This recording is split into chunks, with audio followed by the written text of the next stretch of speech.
Chapter 171. Red Leaf Town, Slums, the Enchanted Bar. It was currently daytime in God's domain. A majority of the players were all out in the fields, leveling up, so there were very few players currently in the bar.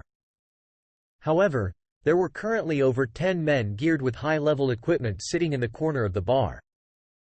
A murderous air surrounded these 10-plus men, and each of them possessed a sharp gaze similar to that of a poisonous snake, causing the hairs of others to stand on end.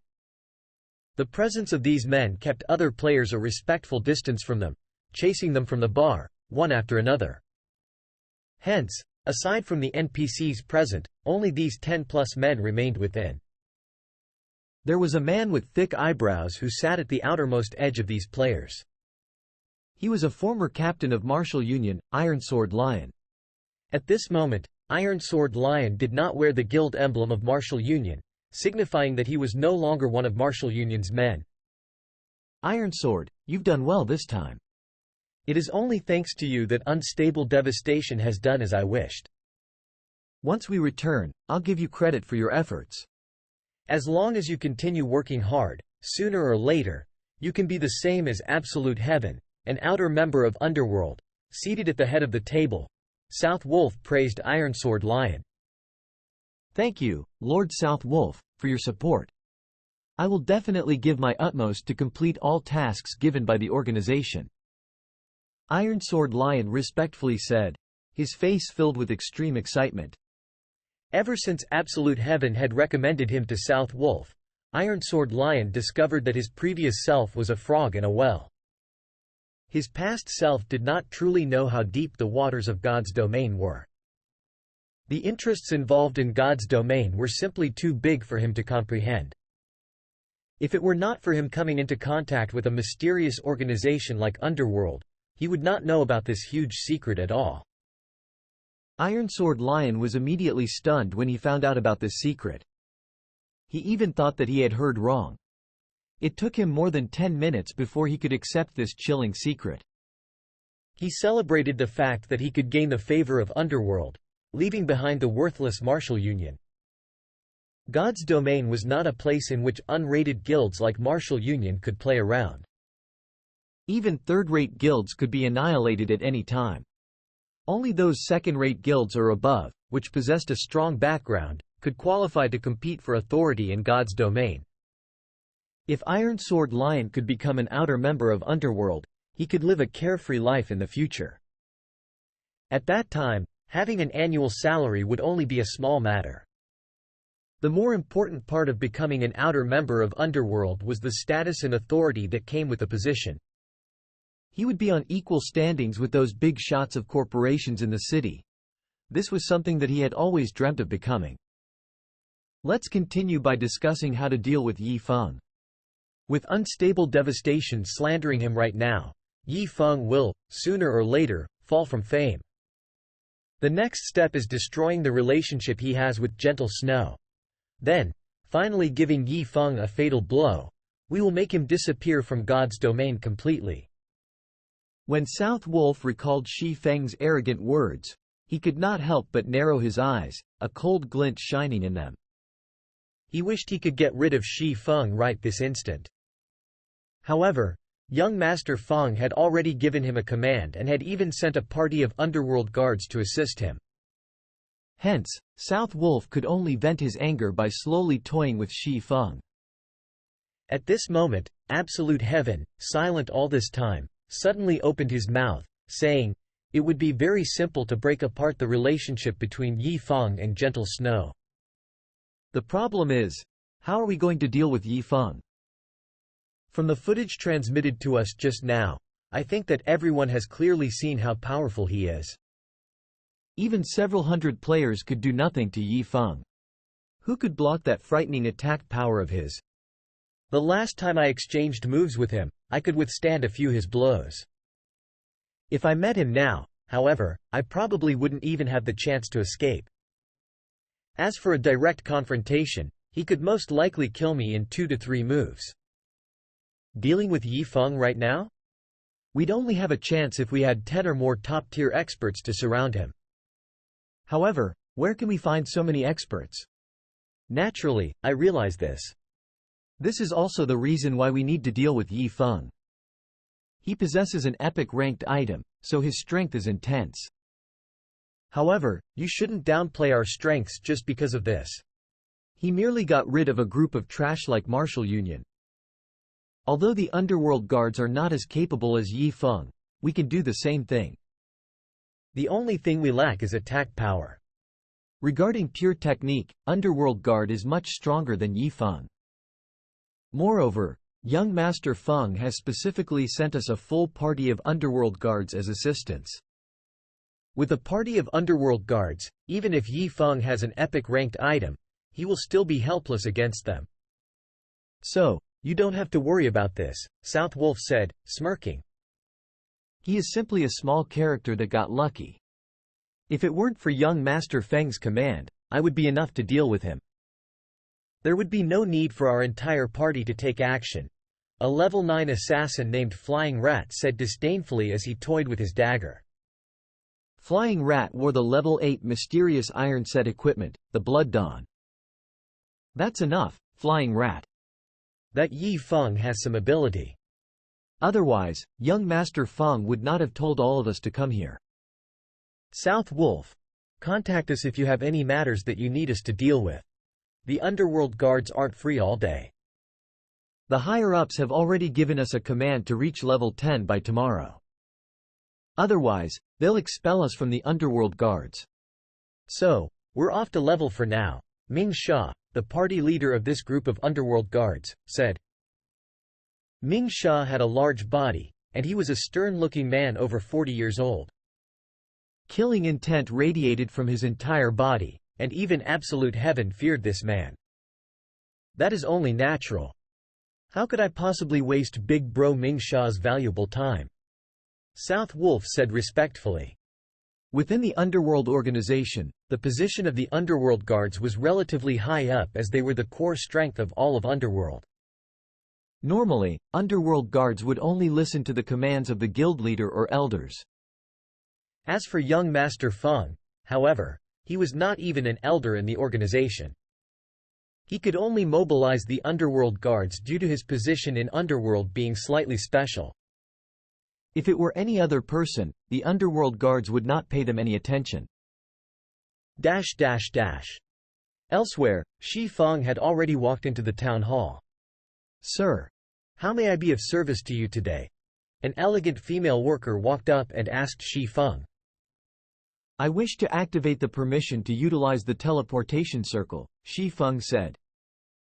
In God's domain, only when a player reached level 10 would they have the qualifications to come to the town hall and utilize the teleportation gates. After all, teleportation gates were extremely precious, and their maintenance required a lot of resources. Not just anybody could use them. I understand. Please follow me. Following which, Shi Feng arrived at the front desk of the town hall. After dealing with all the necessary procedures, he obtained a new identity card. With it, he could freely utilize the teleportation gate. However, he would have to pay a fee each time he used it. Normally, when one teleported from a town to a city, the fees were 1 silver coin. Meanwhile, teleportation between cities was slightly more expensive, and the fees would change depending on the distance. Teleporting to one of the closest cities from White River City cost at least 20 silver coins.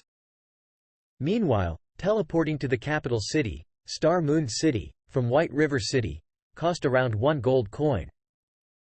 As a result, average players had no way to utilize these teleportation gates to travel between cities.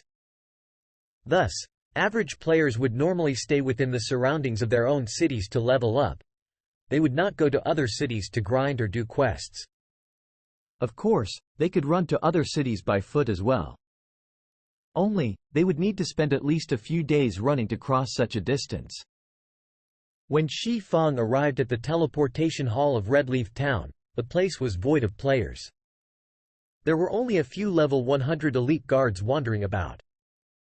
In actuality, Shi Feng did not originally intend to go to White River City so early. However, after the ruckus unstable devastation caused, his troubles had grown larger and larger. In order to develop his guild in the future, he could only hasten his plans and take action now. Adventurer. You have to pay 1 silver coin to use the teleportation gate. The magician guarding the teleportation gate informed Shi Feng. Shi Feng paid the fees without hesitation, walking up to the teleportation gate. Shua! Shi Feng disappeared from the teleportation hall of Red Leaf Town. At the same time, a notification rang out throughout the Star Moon Kingdom. Star Moon Kingdom Region System announcement. Congratulations to Yi Feng for becoming the first player in Star Moon Kingdom to arrive at a city. Rewarding 20 reputation points in White River City and the title of Honorary Citizen of White River City. The appearance of this notice immediately sent trembles through all the players in the Star Moon Kingdom. Chapter 172. Currently, the players of Martial Union hurried towards Clearwater Town. Clearwater Town was the nearest town to Red Leaf Town, and the player base there was around 5,000 to 6,000. Ha ha ha! Although we will incur a huge loss moving our base of operations, we can just start all over again. However, Yi Feng, your reputation is ruined. Everyone is denouncing you right now. I really want to see just how you are going to mingling in God's domain. And who else will dare join your team now? Unstable Devastation could not help but laugh as he read the forum post. Originally, the others from Martial Union felt depressed over having to move to another town. However, after watching Shi Feng's fame fall into complete ruin, their moods greatly improved. Star Moon Kingdom Region System announcement. Congratulations to Yi Feng for becoming the first player in Star Moon Kingdom to arrive at a city. Rewarding 20 reputation points in White River City and the title of Honorary Citizen of White River City. What is this? Unstable Devastation immediately froze, shocked, after listening to this system announcement. 5 to 6 seconds passed before he sobered up, and questions instantly filled his mind. How did Shi Feng reach level 10 so quickly? The express required to go from level 9 to level 10 was several times that of the express needed to go from level 8 to level 9. Even for the upper echelons of first-rate guilds, the most heaven-defying were only at 70% or so of level 9 right now. Yet, Shi Feng had already reached level 10. This also meant that Shi Feng had reached level 10 before they had surrounded him. In regards to an independent player, such a leveling speed was simply unimaginable. Boss unstable, not good. A new post about Yi Feng has appeared on the forums, and it is filled with all sorts of reverence and support for Yi Feng. Unstable Devastation hurriedly opened the official forums. At this moment, the post his subordinate mentioned already owned the top position on the forum, with the title, "The #1 player in White River City." Instantly, the popularity of the post surpassed the post Unstable Devastation had previously submitted. In this post, aside from Shi Feng's achievement of becoming the #1 player in White River City, there were also plenty of other accomplishments mentioned. There was even uploaded footage of Shi Feng massacring the hundreds of players of Martial Union. In the footage, Shi Feng had killed close to 100 players by himself, while he had frightened the hundreds of Martial Union's players present. Shi Feng's domineering actions had caused many players to start worshipping him. Although the footage only lasted a few short seconds, even after viewing it over 100 times, one would still not tire of it. Shi Feng's lightning speed dodging techniques and battle techniques were especially worth watching and learning. Previously, there had been quite a few people writing harsh words about Shi Feng, stating that he edited the footage and that it was impossible that he could be so powerful. They also argued that Shi Feng was only a backstabbing, traitorous bastard, that there should be a limit to how far he could go, even when severing relationships. These people warned others not fall for such tricks, claiming that people like Shi Feng did not deserve praise. However, very quickly, people started standing up and speaking for Shi Feng. These people had all personally witnessed the entire incident, and knew more information than others. Moreover, videos recorded in God's domain could not be photoshopped, as these videos were under the supervision of the main God system. Thus, The law acknowledged both the videos recorded and contracts signed in God's domain. Immediately, those who slandered Shi Feng fell abruptly silent, as they knew that they would only become a joke if they continued mindlessly causing trouble. Simultaneously, plenty of people who explained the truth of the matter came out of the woodwork. These idiots only scandalize others because they can't stand others living a better life. I'm a player of Red Leaf Town, and I witnessed the incident very clearly. Even Martial Union was helpless against Yi Feng. Do you think you'll need that trash's help? Those losers were people who took the bounty Yi Feng offered, and they slandered Yi Feng simply because they were afraid of Martial Union taking revenge on them. I've also heard about it. Those people are the scum of society. To avoid Martial Union's retaliation, they were even willing to kill their own team leader. Meanwhile, Yi Feng killed all of them because he simply could not sit back and watch. Now, not only have these people not repented for their actions, but they also took the initiative to blame Yi Feng. They are simply too despicable. Ha ha ha! Those people received a big slap to their faces. Yi Feng can frighten hundreds of players from Martial Union into a pause. Do you people really think that you are fit to become a God-ranked expert's companions? You even have the gall to say that you helped Yi Feng? Is your second-grade syndrome incurable? You guys don't know how awesome Yi Feng is. Just a word from him, and right now, all of Martial Union is being removed from Red Leaf Town. You can't find a single player from Martial Union standing on the streets now. Yi Feng is just too awesome. As expected of a God-ranked expert. When God slaps faces, all of those haters will have to dismiss themselves. Unstable Devastation was immediately dumbfounded as he read the replies to the post. He had only managed to slander Shi Feng after great difficulties. Yet, in the end, without even saying a word, Shi Feng had recovered using a single system announcement. Not only did he solve the problem, but he had also increased his fame to greater heights. As for Fire Dance's companions, when they saw the system announcement and the forum post, their expressions turned extremely ugly. Even their intestines turned green with regret. They did not imagine that Shi Feng was actually so powerful. How great would it have been if, at that time, they had joined Shi Feng's team with Fire Dance? Instead, they were now scorned and verbally abused by others. Furthermore, they had lost another level due to their deaths at Shi Feng's hands. They could not even compare to average players anymore. At that time, they only acted in such a way to avoid the retaliation of Martial Union. In the end, however, Martial Union was deported from Red Leaf Town, so they wouldn't be able to retaliate against them in the first place. Such an end left them feeling empty and lost. Just why had they chosen such a path? Meanwhile, it wasn't just Unstable Devastation who was shocked by this development. On Underworld's side, both South Wolf and the Underworld guards were similarly stunned by this news. Wasn't this Yi Feng's leveling speed a little too fast? South Wolf nearly spat blood in anger. Now that Shi Feng had entered the city, his previous detailed plan was useless. He needed to start from the very beginning again. When Gentle Snow, who was currently in a level 10 monster area, discovered this news, she fell into deep thought for quite some time. I truly underestimated him. Although my level is already quite high, I still have to grind for 5 to 6 hours before I can reach level 10. During these 5 to 6 hours, Yi Feng might very well widen the gap in our levels even further after entering White River City. Gentle Snow laughed bitterly.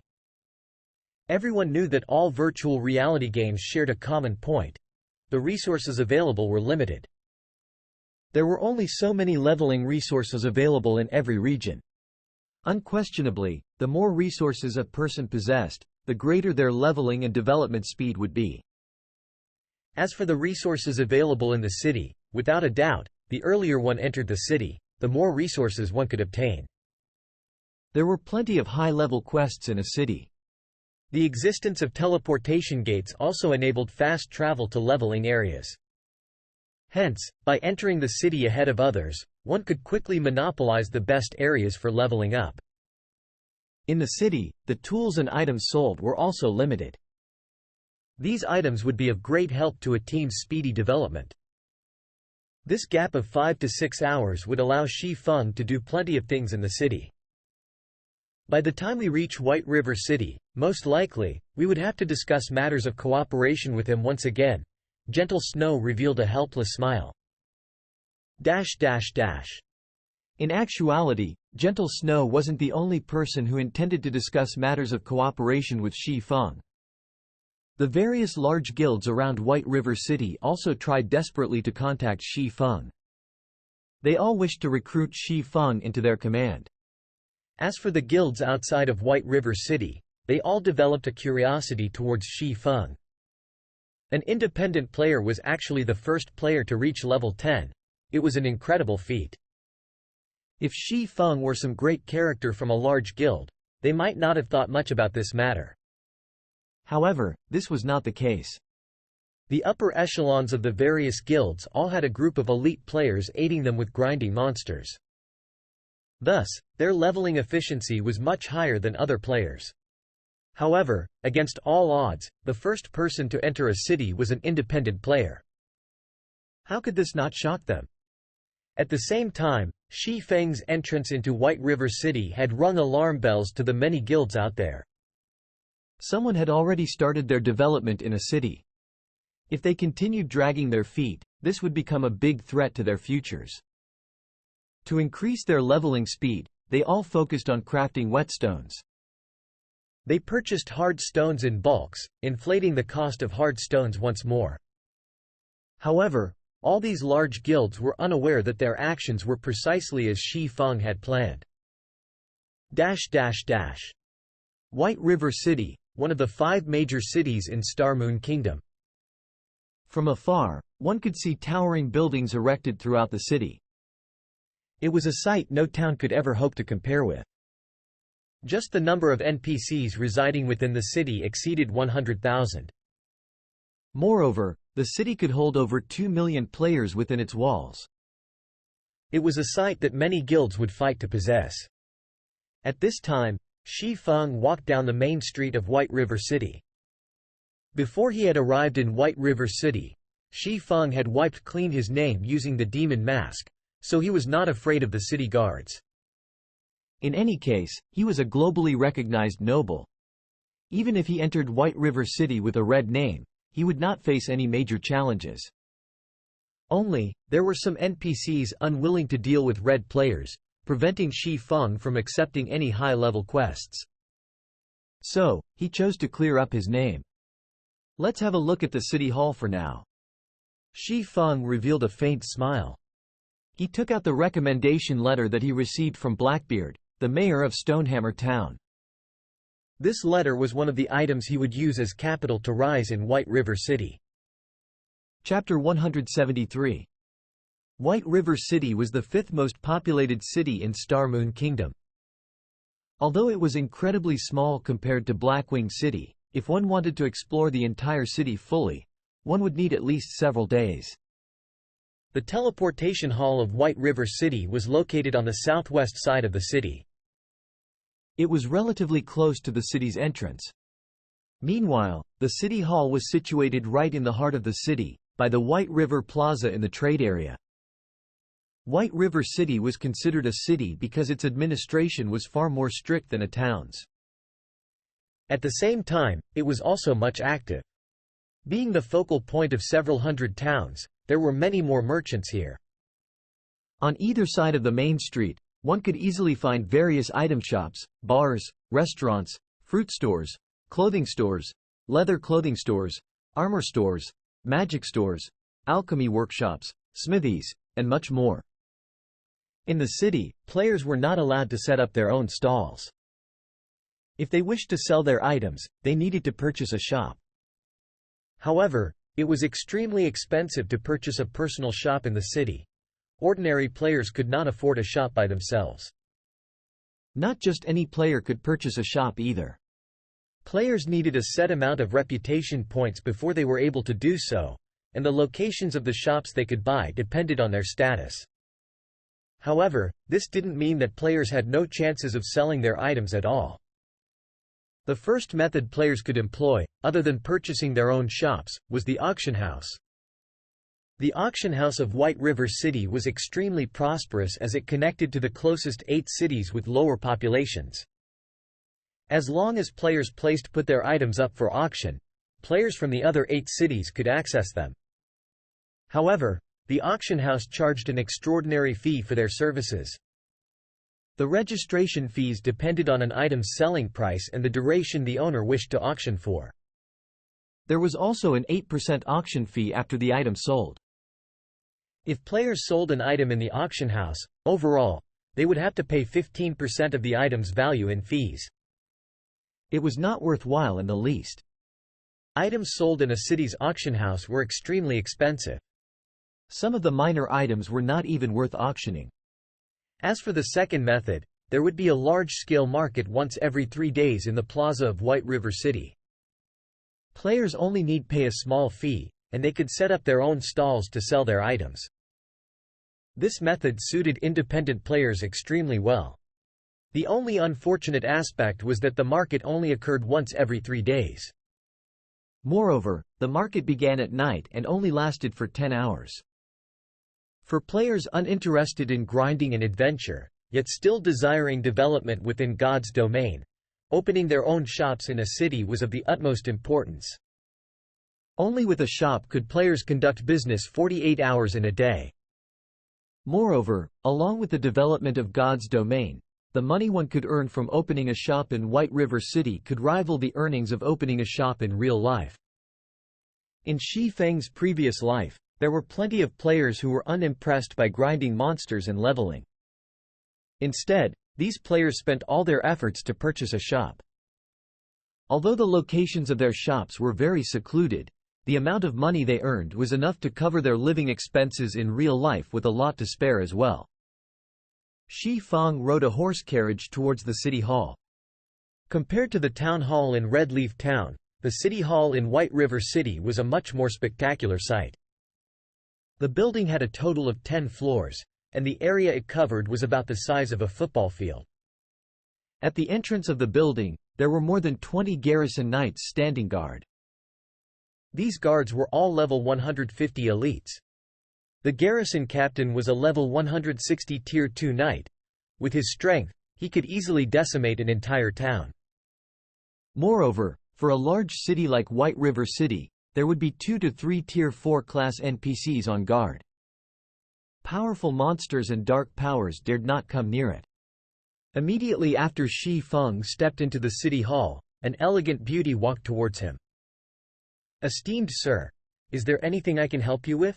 The beautiful employee blinked her doll-like eyes as she asked. "I wish to see the magistrate, Lord Weissman." "I have with me Blackbeard's letter of introduction," Shi Feng said, displaying his demon hunter title. Commoners had no right to meet the magistrate of White River City, Weissman, as one needed sufficient status to do so. After all, a magistrate was equivalent of a mayor, and Magistrate Weissman controlled all military and political power in White River City. If one wished to speak with him, at the barest minimum, one needed to be a noble of White River City. However, Shi Feng's reputation in White River City was far from a noble. He could only reveal his identity as a demon hunter. So it is Lord Demon Hunter. Magistrate Weissman is currently occupied with public affairs. My lord will have to wait for some time before he becomes available.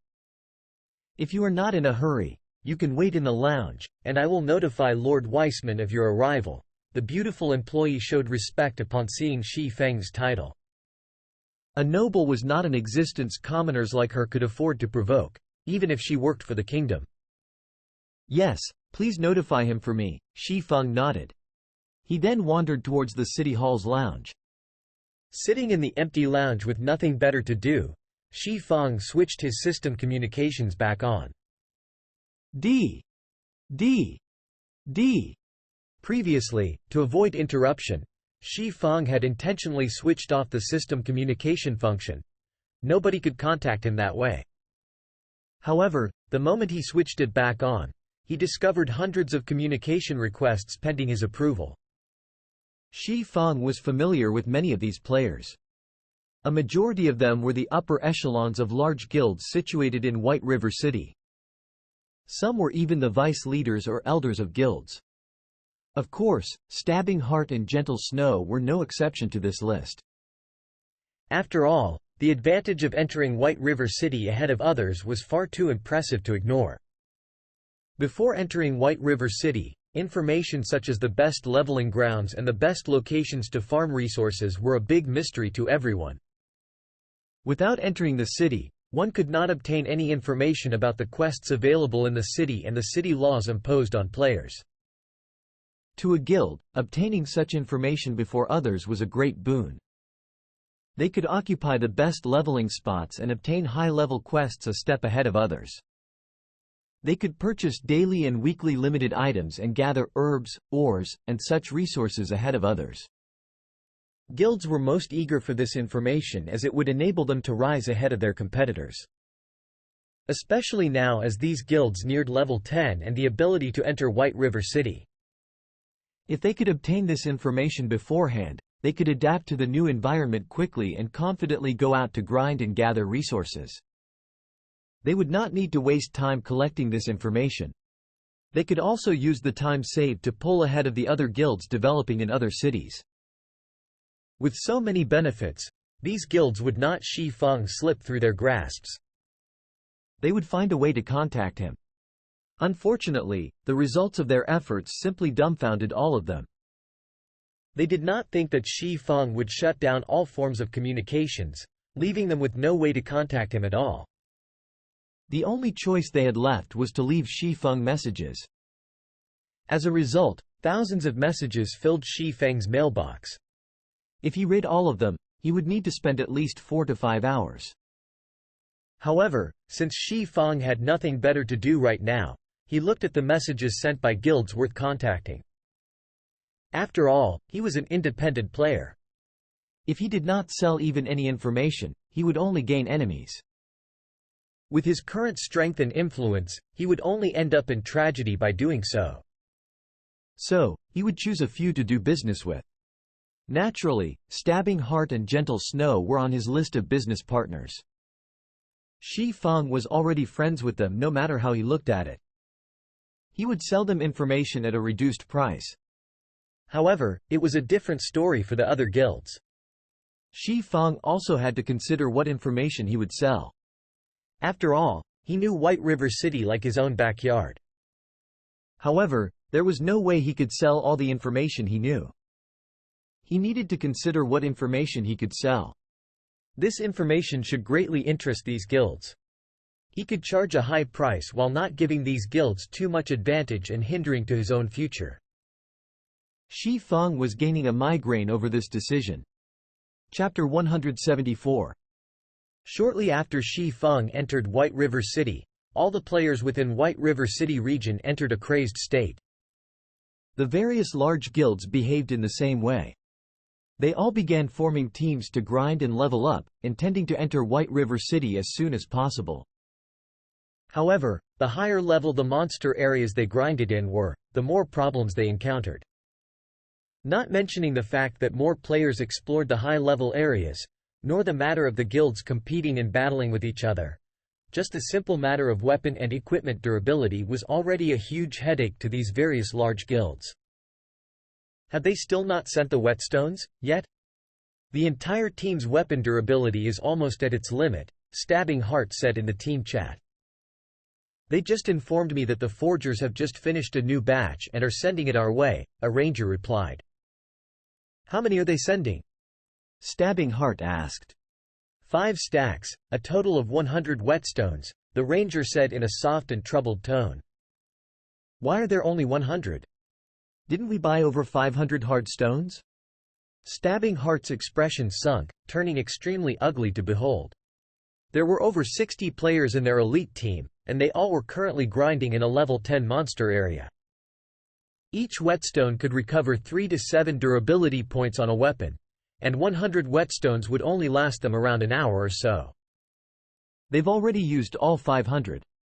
We are trying to purchase them in bulk, but we simply can't find any. Many players are just paying forgers to turn their hard stones into whetstones. We've already sent out many of our newcomers to grind for hard stones in Dark Moon Valley. However, ever since God's Domain's upgrade, the drop rate of hard stones has decreased. Moreover, the 10+ forgers we've nurtured are only basic forging apprentices right now. They have a very low success rate for making whetstones. The success rate would be higher if they were intermediate forging apprentices. We wouldn't have to waste so many hard stones. However, the increase in proficiency in forging is just too slow. Right now, they don't have enough proficiency points to become an intermediate forging apprentices at the moment. The ranger's face turned awkward as he explained. Nurturing forgers and potion makers had been very important to their guild for some time. However, where would they find enough money and resources to invest in them? Until now, these lifestyle players had not supplied any advantages to the guild. Ha! Stabbing Heart let out a deep sigh. He grew worried as he listened to his subordinate's report. Only now did he truly realize the importance of forgers. Although their guild had started nurturing forgers from an early period, collecting plenty of resources and investing a great amount of money into their development, they never thought that it would be so hard to raise a forger. If the guild had an intermediate forging apprentice right now, they wouldn't have been so desperate for whetstones. I understand. Tell the elite team members to use them sparingly, then. Try to reduce the contact their weapons have with monsters. That way, they can slow down the damage to their weapons. Also, tell the outer members to put more effort into gathering hard stones, Stabbing Heart said helplessly. The lack of whetstones had left a second-rate Apex guild like the Assassin's Alliance in such a poor state. Of course, this wasn't due to them not having money, but simply because they could not buy any hard stones, not to mention whetstones. Even if a stack of whetstones sold for 10 silver coins at the moment, Stabbing Heart would not hesitate to purchase it. Unfortunately, there were none to be found on the market. The Assassin's Alliance wasn't the only guild faced with such a predicament. All the guilds throughout the Star Moon Kingdom currently held an intense desire for whetstones. Only, they were not as tense as the guilds situated within the White River City region. Speaking of which, the guilds in the White River City region were currently in a desperate situation. The durability of their weapons fell too quickly, so they could not battle for long periods. However, without weapons, how could they battle at all? Even though they had such a large-sized guild, there were only a scarce few forgers that could create whetstones. An average guild based in a town would normally have an elite team of around 30 players grinding in high-level monster areas. As for the third-rate guilds in the White River City region, they had elite teams of around 500 to 600 players, while second-rate guilds had over 1,000, and first-rate guilds had over 3,000 to 4,000 players. Of course, there were still the independent players. Right now, the demand for whetstones throughout the White River City region was intimidating. However, due to all of these guilds desperately grinding towards level 10, the price of hard stones soared once again. Each stack of hard stones sold of 1 silver 20 coppers right now. Yet, even with such a high price, the many guilds in the White River City region still failed to purchase any. White River City, City Hall. Unknowingly, more than half an hour had passed since Shi Feng began his wait. During this half hour or so, Shi Feng managed to tidy up all the information regarding White River City. To the guilds in the White River City region that did not know anything, this information was gold. Meanwhile, Shi Feng had organized this information into 2 versions. One was the simplified version, the other was the luxury version. After players read the simplified version, they would only have a rough understanding of White River City. For example, they would know that White River City held a large-scale market once every 3 days. However, the simplified version would not touch on the topic of resource distribution. On the other hand, the luxury version would give a rough introduction to it. It would tell the owner which locations were suited to certain classes for leveling, and which locations would have the most of a particular resource and more such information. This was the information large guilds needed the most. Originally, Shi Feng intended to sell this information to these guilds personally, converting it into gold coins. However, it was simply too troublesome to carry out these tasks. Moreover, Shi Feng did not lack gold coins right now, but credits. After some careful consideration, Shi Feng finally decided to sell the information through the official forums. He would conduct the trade in credits. The simplified version would target the independent players, while the luxury version would target the guilds. Shi Feng sold the simplified version for 300 credits. If players possessed the simplified version, it would be the equivalent of purchasing a guidebook of the city. At the very least, players would not be at a complete loss after entering the city, not knowing a single thing. As for the luxury version, Shi Feng sold it for 20,000 credits. Although these guilds would, sooner or later, discover the information themselves, they would need to waste a lot of time to do so. According to Shi Feng's estimates, at the very least, they would need to spend 2 to 3 days' time investigating. Moreover, the information they obtained by themselves would not be as accurate as Shi Feng's. 2 to 3 days' time was incomparably precious to a guild, so they would not pay any heed to wasting 20,000 credits. Lord Demon Hunter, Magistrate Weissman waits for you in the parlor. Please, follow me, the beautiful employee suddenly returned to Shi Feng's side, softly saying. All right, lead the way. Shi Feng stood and nodded. He followed the female employee up to the parlor on the building's second floor. When he stepped into the spacious and elegant-looking parlor, the person waiting for him wore a silvery gray-colored robe.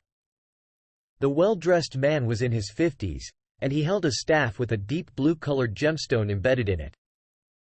The man currently sat by the window side, gazing at the scenery outside the window in silence. This man was the magistrate of White River City, Weissman. He was also a Tier 4 wizard, and he was a level 200 NPC. Without question, he was one of the strongest individuals currently in White River City.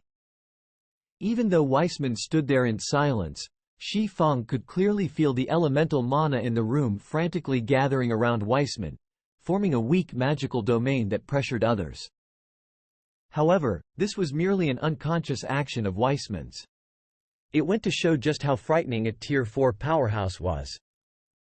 If Weissman employed his magical domain, he could instantly turn Shi Feng into a pile of ash. Although Weissman only appeared to be a man in his 50s, his true age was well over 100 years old. He was, without a doubt, an old monster. Young man, I hear you have a recommendation letter from Blackbeard? Weissman asked, smiling at Shi Feng. Although the Demon Hunter title held sway over normal NPCs, to a powerhouse like Weissman, it was nothing worthy of mention. Weissman's identity as a Tier 4 class far exceeded the status of a Demon Hunter. That's right. Mayor Blackbeard wanted me to pass this to you. Shi Feng took out the recommendation letter, handing it over to Weissman. After Weissman received the letter, he did not immediately open it. He simply let out a deep sigh as he looked at Shi Feng, saying, "That which should have come has finally arrived. I've waited for this letter for 30 years. Only, I never imagined a young man like you would bring it to me. I guess it is now time for me to fulfill the contract made so long ago." Chapter 175. Contract? Shi Feng silently murmured, confused. From the information he collected in his previous life, there was no mention of a contract. That fortunate player had not revealed this information, so naturally, Shi Feng had no idea. However, since that fortunate player managed to complete the quest, Shi Feng did not believe that he could not complete it himself. After all, he was much stronger than that fortunate player in his previous life, so there was no reason why he couldn't do it as well. As long as he completed this quest, he would have the capital to establish himself in White River City. As for what that capital was there even a need to mention it? To any players new to White River City, there was nothing better than to own their own real estate. Moreover, this real estate wasn't ordinary. It was one of the nobles' mansions, located in the heart of the trade area. Only with a mansion could one establish a guild residence. A guild residence was extremely important to a guild. It was a guild's most important benefit, second to none. Every guild residence acted as private territory. The greatest benefits it provided were an increase in leveling speed and unique resident quests. As long as a guild possessed a residence, all members that rested within could gain a double express buff. With this buff, whether grinding or questing, players could obtain double the original express. However, players needed to rest in the guild residence for a certain amount of time to gain the double express buff. Normally, resting for 48 hours would grant a player 20% double express, and players could gain up to an entire level's worth of double express. To guild members tired from battle, this feature was fatally tempting. There were also the special resident quests only available in the guild residence. The local NPCs commissioned these quests, and there would be some available every day. Moreover, the rewards for these quests were quite bountiful. There were even times that a quest would reward a dark gold-ranked item. When these resident quests were completed, the guild would also receive guild reputation and guild funds, as 20% of the remuneration for these resident quests would belong to the guild. However, even though the guild members only received 80% of the reward money, it was still a great deal more than the reward money of the majority of high-level quests. Aside from all that, a guild residence had many more functions. Thus, a guild residence was the core of a guild. Unfortunately, it was extremely hard for guilds to obtain their own residence. First-rate guilds could usually not obtain a residence until more than a month had passed since God's Domain's release, not to mention the second-rate and third-rate guilds. Even after 4 months, there would still be plenty of third-rate guilds without guild residences. In Shi Feng's previous life, Shadow only managed to obtain its first guild residence after 7 months in God's Domain. By that time, a majority of the players were already around level 50 or so. After much difficulty, Shadow only secured a guild residence in a relatively isolated city with only a population base of 200,000 to 300,000. From that moment onwards, Shadow had finally begun walking the path of a rated guild. In God's Domain, a guild would only be officially recognized when they possessed a guild residence. Also, the speed at which they procured a residence displayed the guild's strength. Shi Feng's goal was to attain his own guild residence 15 days after he entered White River City, and Blackbeard's recommendation letter was the fastest way to achieve that goal. Right, however. Weissman measured up Shi Feng in detail, shaking his head, saying, "Young man, you are still too weak right now. I'm afraid that you cannot fulfill this contract. Although I don't understand why Blackbeard places such trust in you, it is still too early for you right now. Lord Weissman, I believe that I am competent enough to complete this quest." Shi Feng spoke with determination. Weissman couldn't help but smile. Young people are so confident. However, they will realize their ignorance when they meet true trouble. He immediately replied, "Young man, how about we make an accord? If you can pass the test I give you, I'll agree to your request. I will even aid you in completing Blackbeard's contract. If you fail, however, then please, only return after you have officially become a swordsman. How about it?" Shi Feng lowered his head in silent contemplation. Based on what he could recall from his past life, that fortunate player also received his private territory when he was only around level 10. Meanwhile, Weissman insisted that Shi Feng only return after officially becoming a swordsman. At the beginning of the game, players did not actually start out with official classes. They were merely class apprentices. If they wished to receive an official class, a Tier 1 class, they needed to reach level 20. Players would then need to apply for a class examination at the class association. Only when players passed the test would they officially be a Tier 1 class. In Shi Feng's case, after he passed the class examination, he would officially become a swordsman. At that time, not only would his attributes greatly increase, but he could also learn skills that catered to Tier 1 swordsmen. He would also receive an official swordsman's emblem. If even that level 10 fortunate player could clear the quest, Shi Feng did not believe that he couldn't. After all, he was already level 13. He hadn't just reached level 10. Moreover, the equipment he wore was extremely good quality, so there was no reason for him to fail the quest. Lord Weissman, I accept your test. Shi Feng nodded his head in affirmation. My requirement is very simple. Bring me a demon's heart. In the cursed land, there is a demon's castle. Originally, it was the residence of a lord. However, after being tempted by a demon, that lord became a demon himself, reborn as the Dark Knight Gaia. He then cursed the land he ruled over, turning all of its people into Damonkin.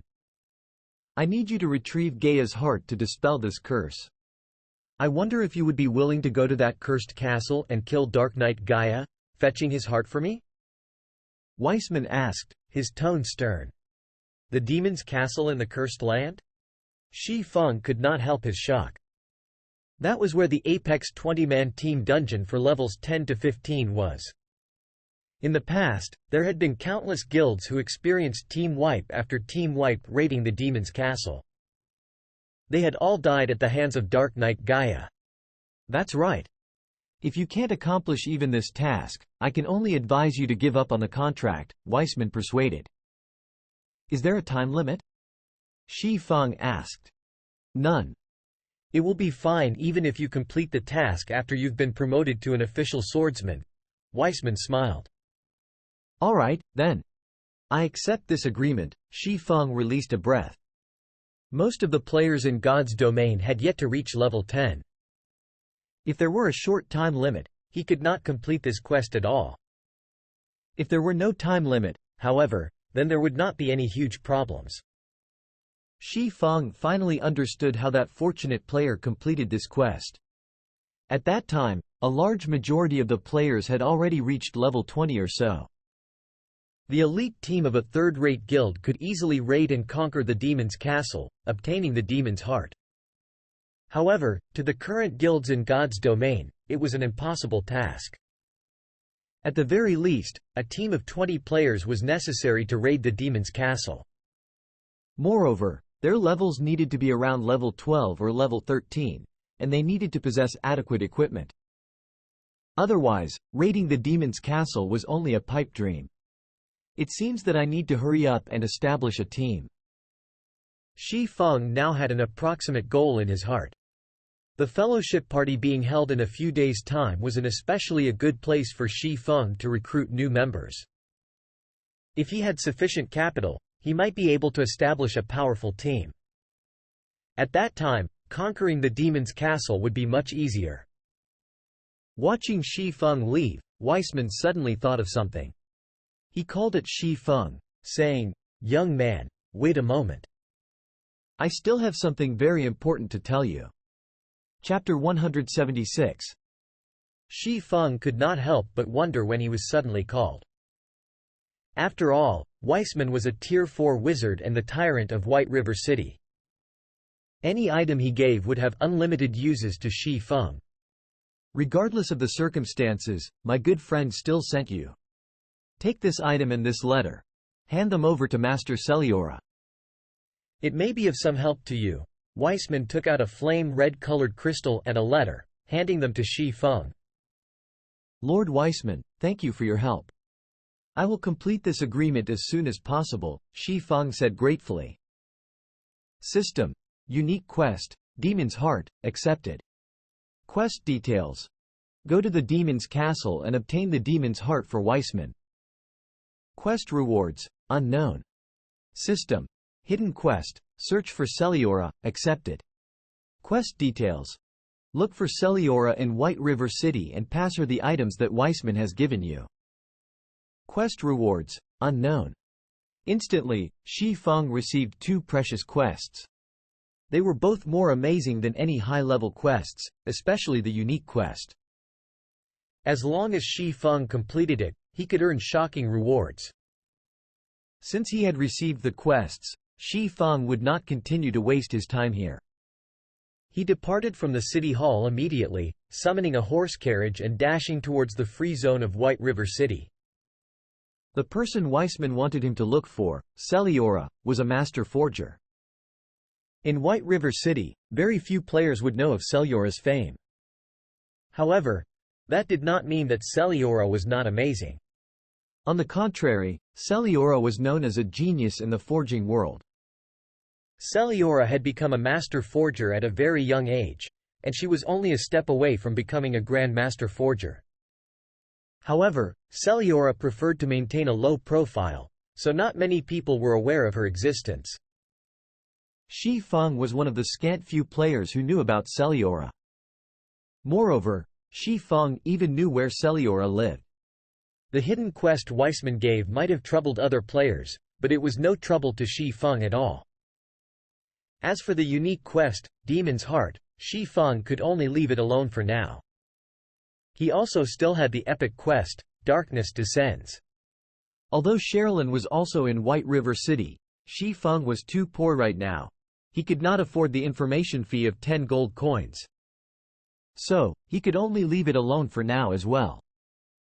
Moreover, when compared to the Demon's Heart quest, an epic quest was most likely much harder to complete. Even if Shi Feng had the clue to complete the epic quest, he would still be powerless to complete it. So, he might as well set it aside for now.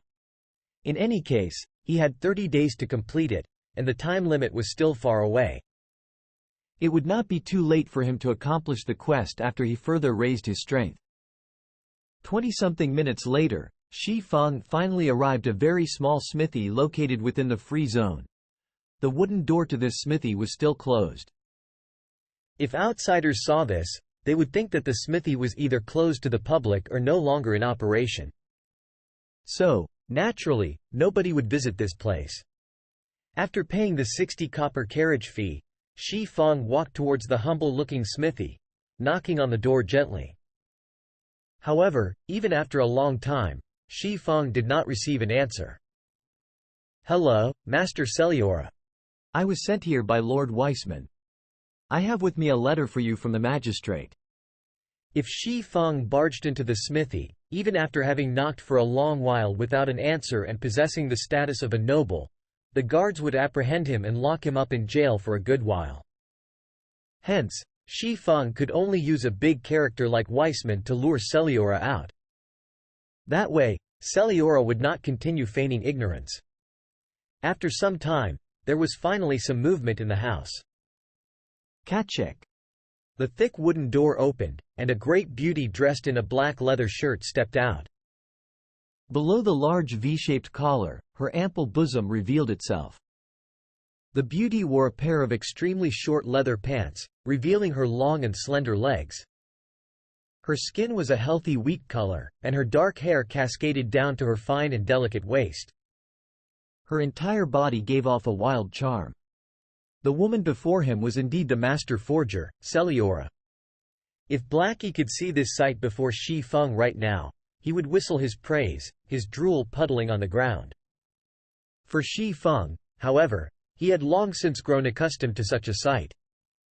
Celiora was the black rose of the forging world, and she was one of the rare few beauties who worked as a forger.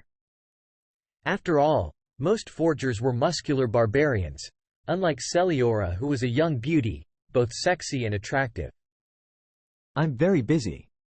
Pass me the thing and leave," Celiora spoke impatiently, glancing at Shi Feng.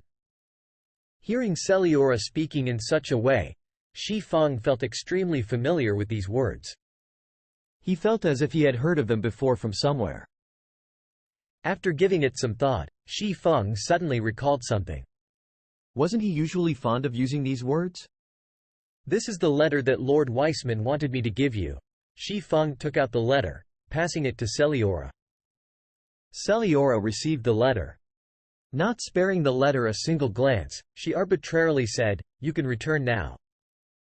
Celiora started shutting the wooden door. Shi Feng was immediately left speechless, even though he had long since known of Celiora's personality. He couldn't help but admit that any sort of master would have their own strange personality. Celiora was no exception. However, Shi Feng had made Celiora submit in his previous life, so there was no reason he could not do so now. Moreover, he seemed to have learned his catchphrase, "I'm busy," from Celiora. "I'll leave." Then, Shi Feng took out the flame-red-colored crystal given to him by Weissman as he said so. He toyed with the crystal as he turned to leave. The flame-red crystal gave off a dazzling red-colored glow. Just by taking it out, the fire-type mana in the surrounding area started crazily gathering around the crystal. The flame-red glow increased its brilliance, attracting the attention of all onlookers. "Wait!" Celiora suddenly called out to Shi Feng. "Master Celiora, do you still have some other matter?" Shi Feng turned, a faint smile on his face as he asked.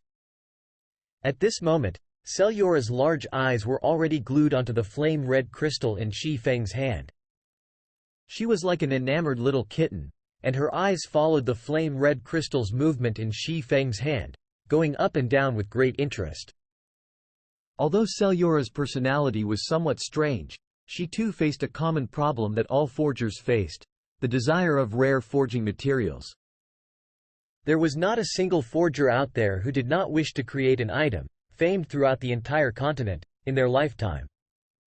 Meanwhile, the prerequisite to create such an item was incomparably precious materials. Take the abyssal blade in Shi Feng's hands for example.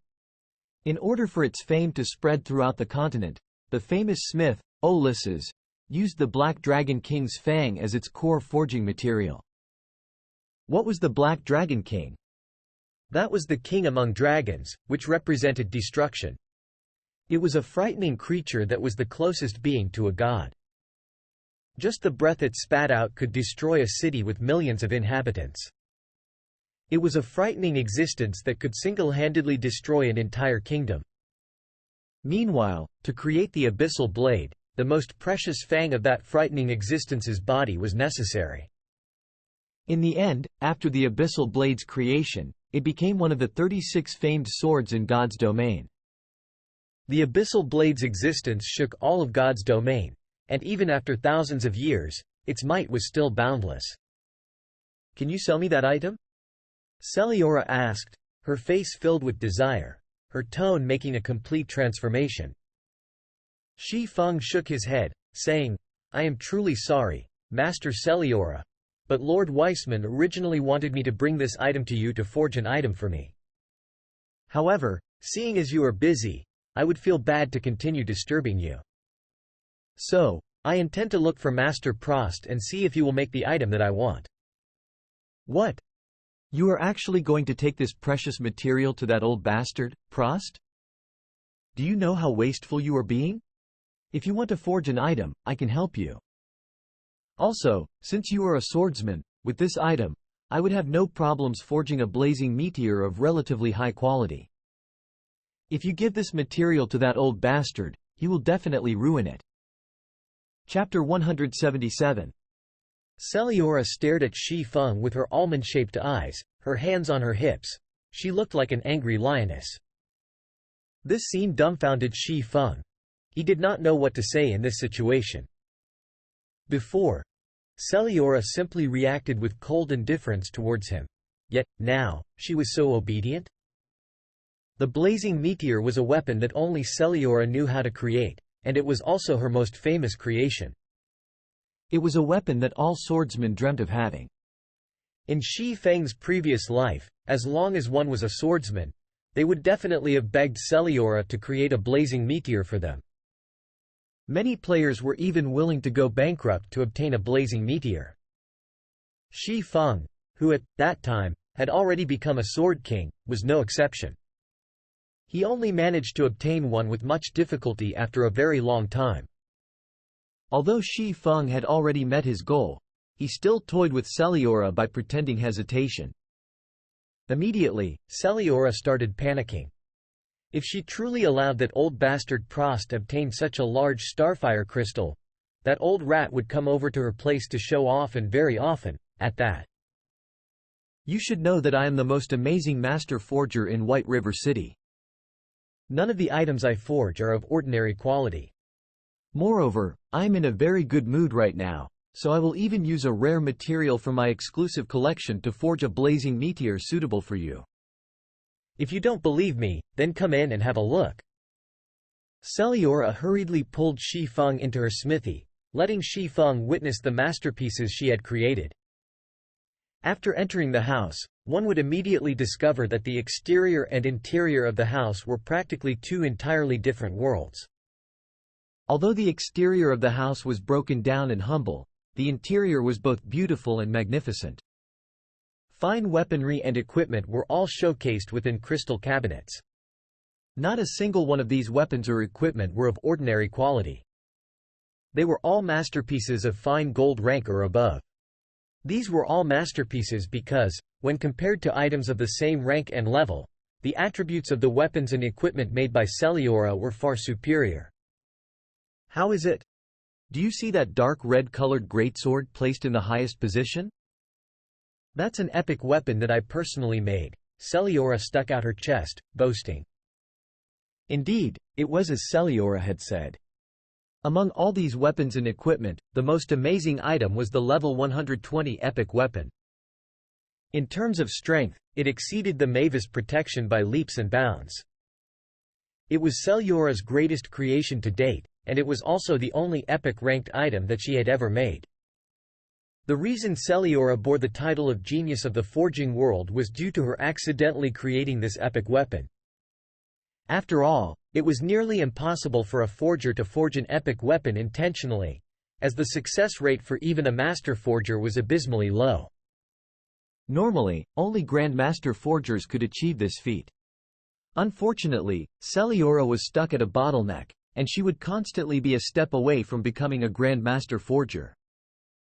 Hence, Celiora did not wish for anyone to disturb her as she stayed hidden in the free zone of White River City, continuously researching the art of forging. Now you know how amazing I am, right? Aside from those old hidden monsters, there has not been anybody else who can beat me regarding forging techniques. Celiora grinned. Her gaze shifted back to the starfire crystal in Shi Feng's hand. With my techniques and the starfire crystal, I guarantee that I can create an exceptional blazing meteor. Moreover, since Lord Weissman sent you to me, I will naturally give it my all to help you. Shi Feng simply smiled at Celiora's words. He handed the starfire crystal over to Celiora, softly saying, "I'll be troubling you, then, Master Celiora." Celiora revealed a wide smile as she received the starfire crystal. Immediately, she ran towards her forging room, intending to create the blazing meteor straight away. Master Celiora, please wait a moment, Shi Feng hurriedly said. What is it? Don't tell me that you're going back on your word? Celiora's eyebrows slightly wrinkled. She was extremely reluctant to part with the starfire crystal in her hands. You misunderstand me, Master Celiora. I think that this item should be of some help to you? Shi Feng took out a piece of runic steel that he received as a system reward. This item could increase the forging success rate, and at the same time, it had a chance to increase the forged item's attributes. Celiora could not help her shock when she saw the runic steel. She instantly snatched it out of Shi Feng's hands. She then started appraising Shi Feng with her charming eyes, her delicate tongue sliding across her pouty lips. Giggling, she said, "Why, I didn't think you would have so many precious treasures on you. What else do you have? Just pull them all out." "All right, then. I still have an item that I can temporarily lend to you." Under Celiora's eager gaze, Shi Feng could not help but smile bitterly. He then took out the Book of Forging. Suddenly, Celiora's eyes widened as they locked onto the Book of Forging in Shi Feng's hands. She was under immense shock, unable to speak a single word. "This is the Book of Forging personally penned by the Forging God. Why do you have this item?" Celiora was incomparably shocked, and her voice trembled with excitement as she spoke. She could not help but immediately snatch the Book of Forging, delving in. Master Celiora, I assume that you also know how precious this item is. I can loan it to you temporarily, so I hope you can use it properly and create a masterpiece. Shi Feng held high expectations of the blazing meteor. So, naturally, he would not hold anything back in its creation. Moreover, NPCs could not steal items owned by players. Really? Celiora could not believe her own ears. She pounced Shi Feng in excitement, planting a kiss on him. She then took the book of forging, rushing into her personal forging room. Wait here for a while. I guarantee that you will not be disappointed. Shi Feng was stunned. However, he recovered very quickly, revealing a bitter smile. Celiora needed a long time to forge a piece of equipment. Since Shi Feng had nothing better to do, he continued enhancing the luxury version of the White River City guidebook. After all, he had an expansive amount of information on White River City. Although he had already made plans for its revelation, he couldn't explain everything in a few sentences. Time flowed by unnoticed, and 2 hours had passed since Shi Feng entered White River City. Meanwhile, the various guilds in the White River City region were in full swing. They continuously purchased and exchanged whetstones, and at the same time, desperately grinded in high-level monster areas. Snow. The number of players here grows larger and larger, and it is slowing our leveling speed by a lot. Why don't we go to the Gloomy Valley to level up? With a single triple flame barrage, Zhao Yueru finished off a low HP level 10 shadow werewolf. She then turned to Gentle Snow and spoke. Originally, there had not been that many players in this level 10 area. However, due to Shi Feng's actions, level 8 and level 9 players began arriving, crowding the area. Every region had limited leveling resources, and every extra player in a region decreased the availability of those resources. With a decrease in resources, naturally, leveling speed would similarly fall. Thus, Zhao Yueru suggested going to the Gloomy Valley, which was a monster area of an even higher level.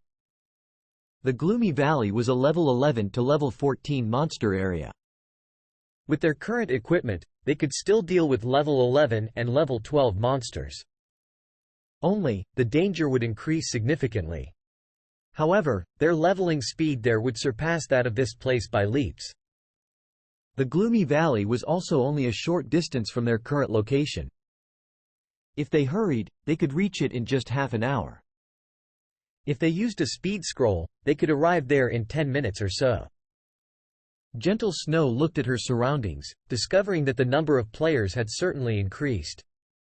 Moreover, these players were all elites of various large guilds. Whether luring or snatching monsters, they were all extremely experienced. As a result, the number of monsters available decreased, and their current leveling speed was less than half of what they started with. The players gathered here were still increasing in number. If this situation continued, they might not even reach level 10 within 7 to 8 hours grinding here. Alright, then. After we receive the new batch of whetstones, we'll head for the Gloomy Valley. Gentle Snow looked at her weapon's durability as she spoke. Only 9 points remained. As her weapon was secret silver rank, she could still wield it for over an hour before its durability reached a critical point. At this moment, Gentle Snow's communicator rang out. Originally, Gentle Snow intended to reject the call without giving it much thought. However, when she saw that the caller was Shi Feng, a faint smile appeared on her face. Previously, after Shi Feng entered White River City, she had tried contacting Shi Feng as well.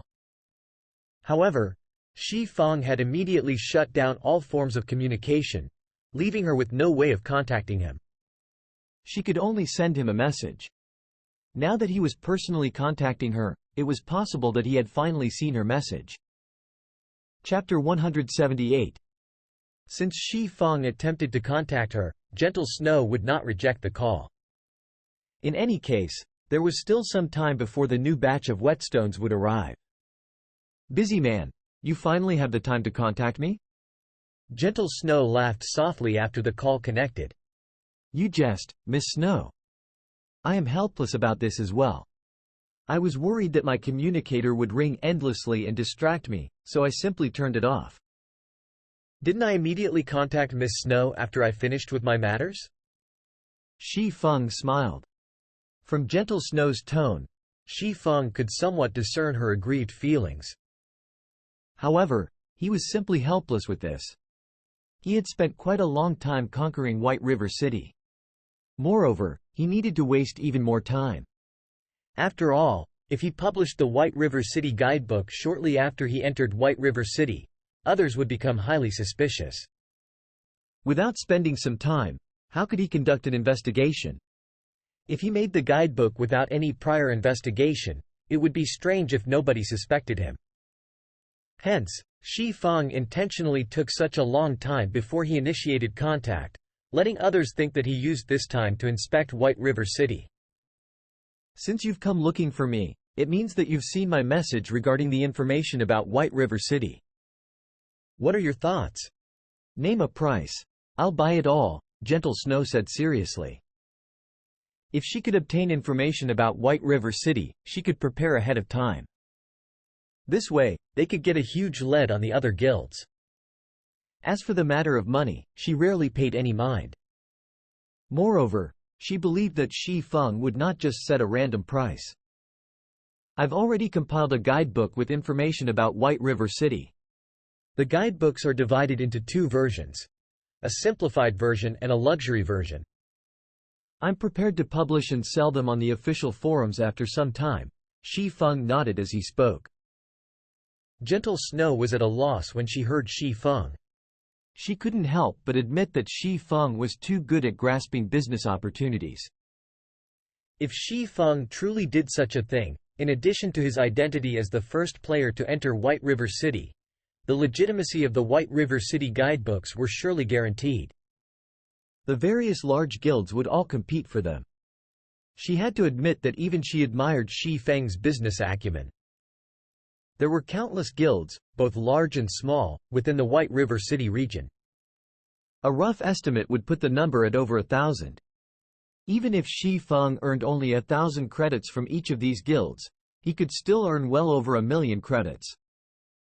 When she heard of him mention a simplified version, it was clearly meant for average players. There would definitely be countless players purchasing it, so Xi Feng would earn quite a lot from them as well. Just by collecting information for a few hours, in addition to his title as the number one of White River City, Xi Feng had already made a net profit of several million in a single night. It was possible that only Xi Feng was capable of such a feat. I can't help but praise your idea. However, I wish to obtain this information in advance. Of course, I will pay a higher price. To put it another way, I hope that you can delay the information's release for 3 or 4 hours. Not only will I purchase the information at a high price, but I am also willing to pay 1,000,000 credits as a postponement fee? I wonder if that would be possible? Gentle Snow inquired, smiling. A 1,000,000 credits postponement fee, is it? Xi Feng was truly shocked. Originally, by contacting Gentle Snow, he merely intended to sell the White River City guidebook to her in advance. He didn't think that Gentle Snow would have a move like this. He could not help but appreciate her intelligence. In actuality, even if Gentle Snow did not pay any compensation, he would still delay the release of the guidebooks by 2 or 3 hours. That way, the credibility of the guidebooks would be even higher. At the same time, it would increase those guilds' urgency. After all, they were already close to reaching level 10, so they were in dire need of information about White River City. Is it not enough? Then 2 million should be fine, right? Gentle Snow wrinkled her eyebrows slightly, feeling that Xi Feng was somewhat too greedy for money. No, 1 million is enough. It's just. I wonder if you want the simplified version or the luxury version. Xi Feng teased with a laugh. Do you even need to ask? The more detailed, the better. Gentle Snow rolled her eyes at Xi Feng. She was even willing to spend 1,000,000 credits as an extension fee, so would she even lack that kind of money? That would be the luxury version then. I'm selling it for 20,000 credits. As a matter of fact, I still have a super luxury version of the guidebook in my possession. I wonder if Miss Snow would be interested in it? Xi Feng smiled as he asked. A super luxury version? How much do you want for it? Gentle Snow responded, slightly contemptuous. 1 million. Xi Feng said earnestly. The luxury version is selling for 20,000 credits, but you're selling the super luxury version for 1 million credits? Are you taking me for a fool? Gentle Snow accused. How could that be? I've poured my blood into making it. If you don't want it, so be it. It is similarly sufficient to purchase just the luxury version. Xi Feng was only filled with kind intentions. He would add some of the truly important information to the super luxury version. For example, information pertaining to the matter of how to quickly develop oneself and information about the various daily quests available in White River City that could quickly increase one's level and reputation. Although it was not a lot of information, the help it provided was still considerable. It was enough to allow Gentle Snow to pull ahead of the other guilds by a great distance. Originally, Xi Feng did not intend to sell this information. However, Gentle Snow was a slightly special case. The main reason was that Ouroboros, the guild Gentle Snow belonged to, did not have any conflicts with him. After all, Ouroboros' main power was based in the capital city, Star Moon City. Gentle Snow would, sooner or later, have to head to the capital to continue her development. Right now, he simply offered Gentle Snow a favor. In the future, if he were to meet with trouble, he might even be able to get Gentle Snow to help him. After all, the competition in White River City was bound to be intense.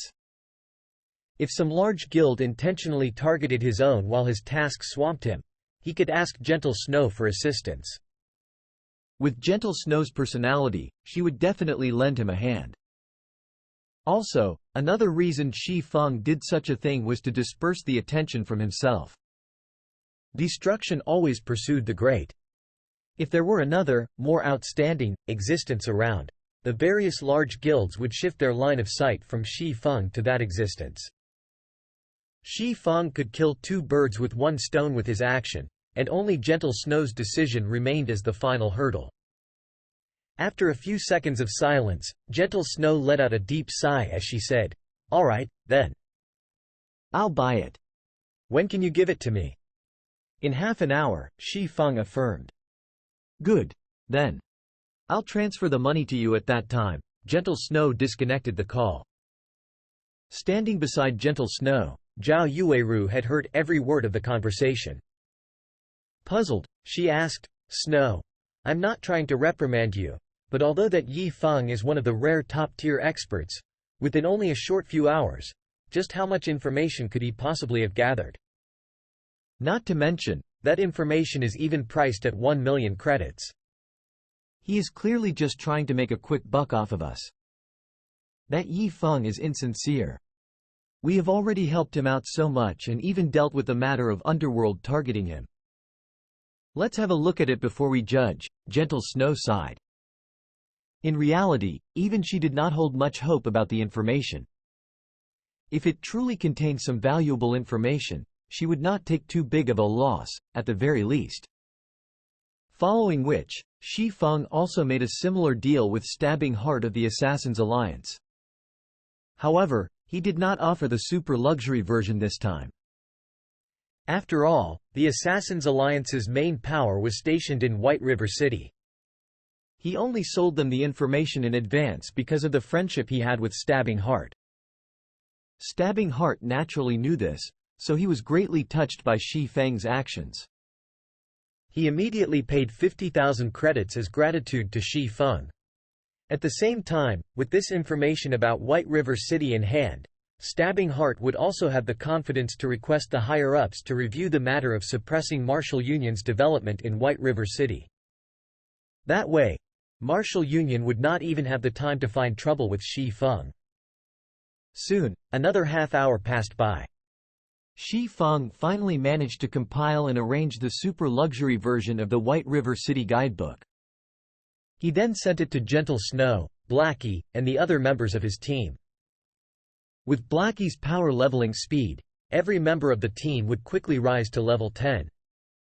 They would be much faster than gentle snow, so Shi Feng had to provide Blackie and the others with a better understanding of White River City ahead of time. Otherwise, they would simply be lost after entering White River City. At this moment, the metal door of the forging room opened, and Celiora walked out. Compared to when she entered the forging room, Celiora clearly felt more fatigued now. Crystal clear sweat coated her healthy, wheat-colored skin, and she looked like she had just stepped out of a pool of water. Her appearance was utterly seductive. Here, this item's for you. Celiora took out the book of forging, handing it to Shi Feng with great reluctance. She then took out a flame-red flying dart. This flying dart radiated a brilliant red that intoxicated a person's heart. Aside from the epic-ranked greatsword, this item could be called my greatest masterpiece. Due to the quality of the materials being a limiting factor, this item could not achieve epic rank. However, it has still surpassed dark gold rank. You could call it a super dark gold ranked throwing weapon, so you have to cherish it properly. Super dark gold rank? What's that? Doubt filled Shi Feng. If it was dark gold, then it was dark gold. If it was epic, then it was epic. Why would there be a super dark gold rank?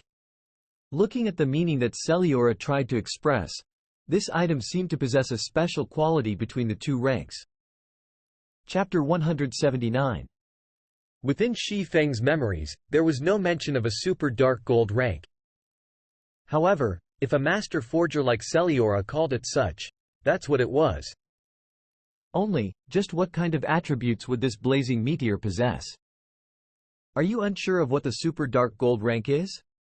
Celiora was in a very good mood after forging such a masterpiece. Hence, she explained, it is utterly understandable that you have not heard of it. Matters like these are only privy to those old monsters of the Grand Master Forger rank. Even I discovered it by chance. Indeed, in God's domain, the rank after dark gold is epic.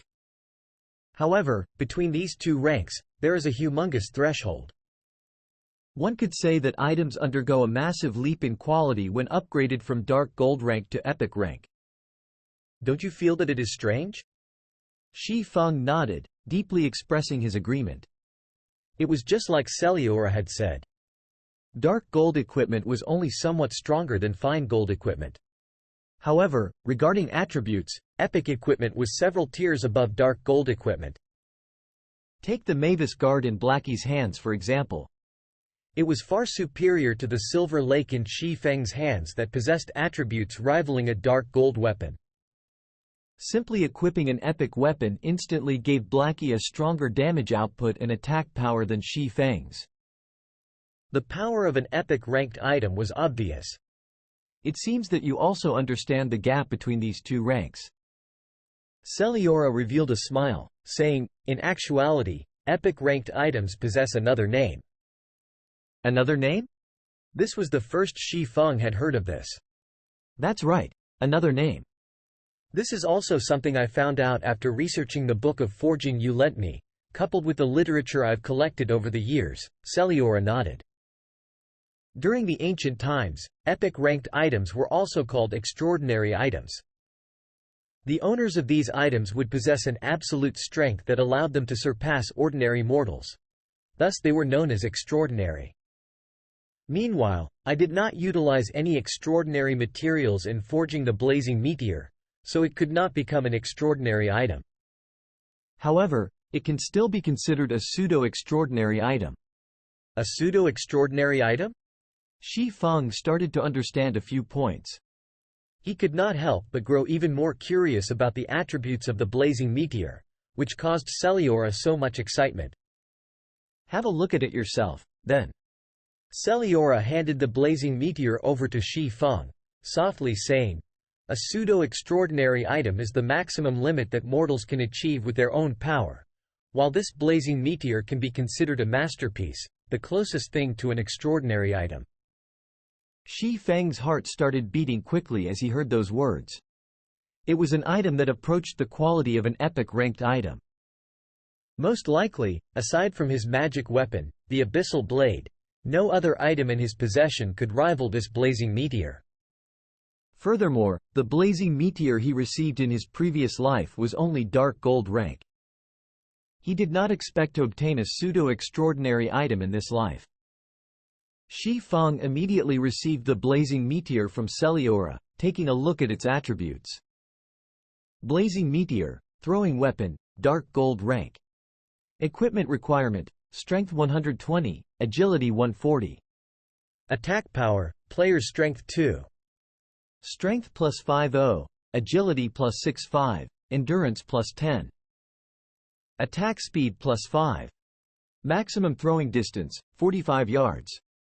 Ignore levels plus 8. Attack speed increased by 15%.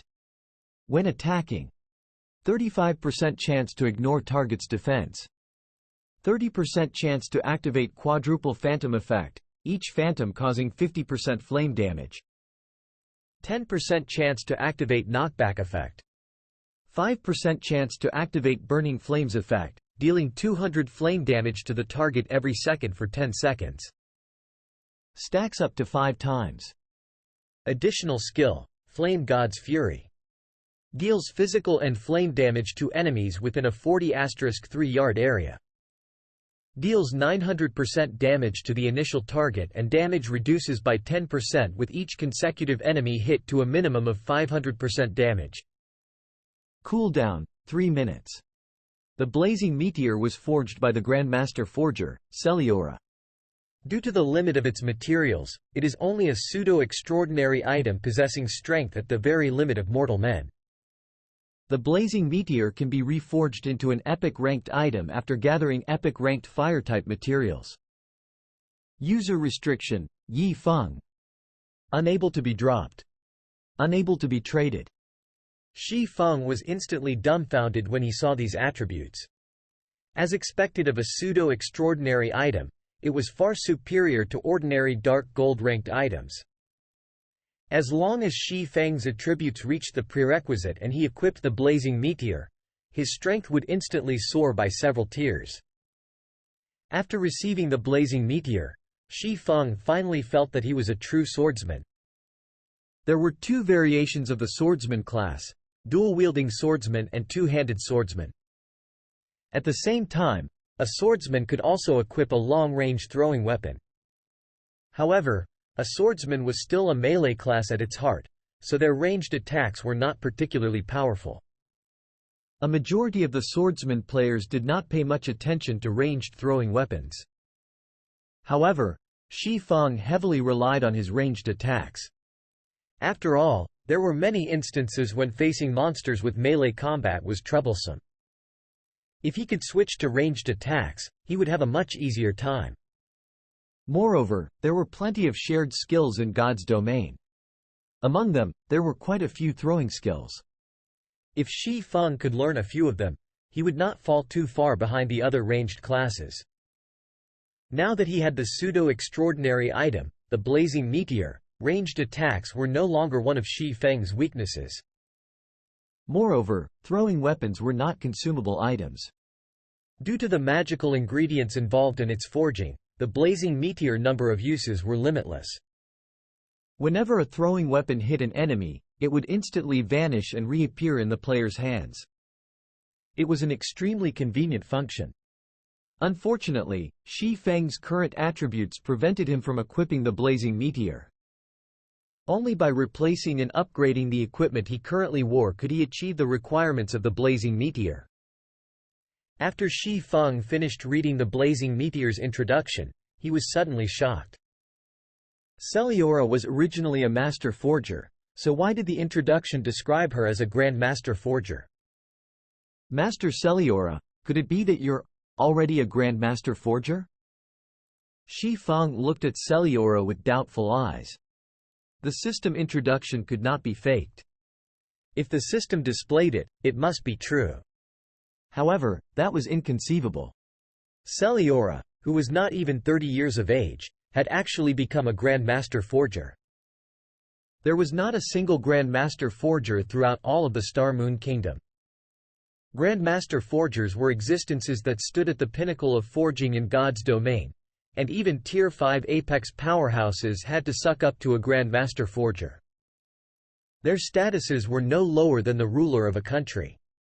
Normally, one could only meet a Grandmaster Forger with luck in the capital city of an empire or places like Blackwing City.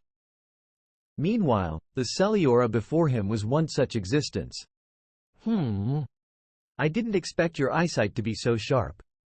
I have indeed become a Grandmaster Forger. However, this is all thanks to you. If you did not lend me the Book of Forging, allowing me to unravel the mysteries that have troubled me for the past several years, it would still be impossible for me to become a Grandmaster. As a thank you, here is my communication crystal. In the future, you can contact me at any time through this item. Celiora nodded, smiling as she spoke. System. Hidden quest. Search for Celiora. Completed. Exceeded by aiding Celiora and becoming a Grandmaster Forger. Rewarding player with the pseudo-extraordinary item, the Blazing Meteor. Rewarding Celiora's communication crystal. Celiora's favorability increased by 200 points. Reputation in Star Moon Kingdom plus 50. Reputation in White River City plus 300. Obtained the title, Grandmaster's Friend. Forging proficiency increased by 500 points. Rewarding 200,000 Express. Instantly, Shi Feng rose to level 14. Shi Feng was stunned for a long time when he saw the series of rewards. Ignoring the fact that, with Celiora's communication crystal, he could often request Celiora to handle certain affairs for him. Just the 300 reputation points in White River City would make the purchase of a real estate in White River City much easier. As long as he became a baron, he could purchase private territory in White River City, establishing a guild residence. However, a baron could only purchase the outermost land of White River City. As for Celiora, she had only recently become a Grandmaster Forger, so she intended to go on a journey. She wanted to commemorate her achievement by making her first epic ranked item, so she needed to explore and search for materials. Soon after, Shi Feng departed from the smithy. Seeing that the time was just about right, Shi Feng posted the White River City guidebook on the official forums, setting the post to publish in 3 hours. He then used the pass to Blackwing City, teleporting there. Shortly after Shi Feng departed, another batch of players set foot in White River City. Immediately, White River City region system announcements rang out. Chapter 180. Ha ha ha! We've finally arrived in White River City. This place looks spectacular. Such amazing NPCs. The moment Blackie and the others arrived in White River City, the amazing sight stunned them all. Their feelings alternated between joy, excitement, and an indescribable sense of pride. Everyone had suddenly arrived in White River City. Aside from Blackie and Lonely Snow, who both remained relatively calm, Cola and the others were in a daze. They thought that they were in a dream. When Fire Dance and Cola regrouped with Blackie, they discovered that Blackie and Lonely Snow had actually brought them to deal with a group of level 20 monsters. At that time, they nearly had heart attacks from the shock. God's Domain was unlike any other virtual reality game, and killing monsters of a higher level in God's Domain was an extremely difficult task. Moreover, their average levels did not even reach level 8. It was simply suicidal for them to challenge a level 20 Swamp Rhino. Yet, Blackie and Lonely Snow immediately dragged their group and charged towards the Swamp Rhinos. The two acted as if the Swamp Rhinos were not level 20 monsters, but level 0 green gnomes awaiting death. However, Fire Dance and Cola could not have imagined what had actually occurred.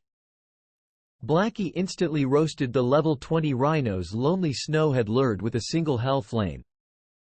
It was like the rhinos suffered from some weakening aura.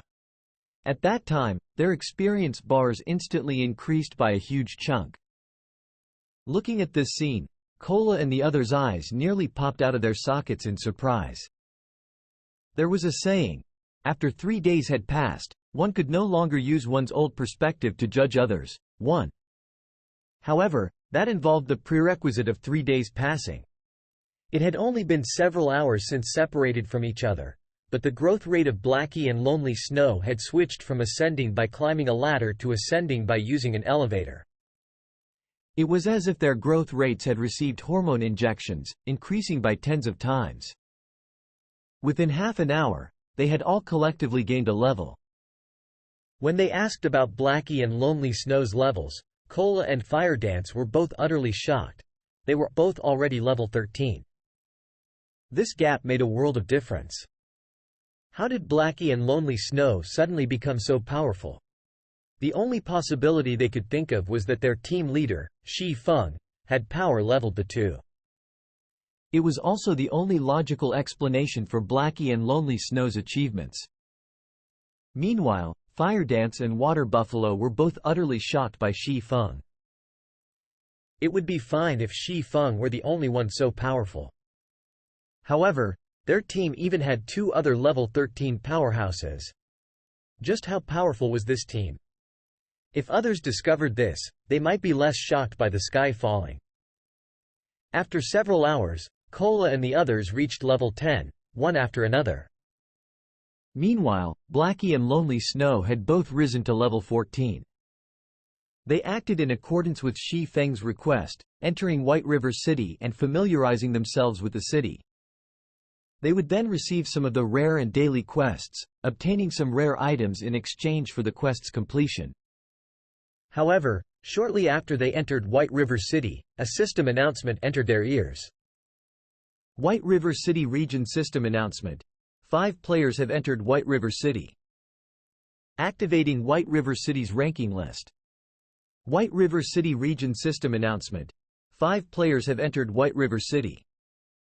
Activating White River City's ranking list. White River City Region System Announcement. 5 players have entered White River City. Activating White River City's ranking list. After the announcement repeated thrice, all the players within the White River City region were sent into a daze. What sort of situation was this? More than 5 players have already entered White River City? How long had it been since Shi Feng accomplished that feat? Crap! What did these people eat when they grew up? I've only reached level 8, yet there is already a bunch of level 10s. Can't they play normally? It can't be, right? None of these people are guild players. How could they all be independent players? Ha ha ha! Too awesome! Didn't those guilds think they were very amazing? This will teach them that independent players like us are still the strongest. Why haven't I heard of these people before? Just who are these people? Moreover, they even entered White River City together. They can't be players of the same party, right?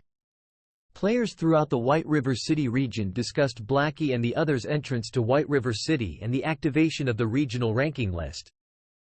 The players on the ranking list were, without a doubt, everyone's focus right now. Investigate. I want to know just who these people are immediately. They are all independent players. Immediately contact them. Even if we have to give them official positions, we must recruit them into our guild. The various large guilds all felt a heavy pressure weighing down on them. The ranking list should have been a competition between the various large guilds, yet, it now belonged to a group of independent players. Moreover, they had taken hold of the top 6 positions. This utterly embarrassed these large guilds. Right now, these guilds needed to recruit these independent players into their guilds.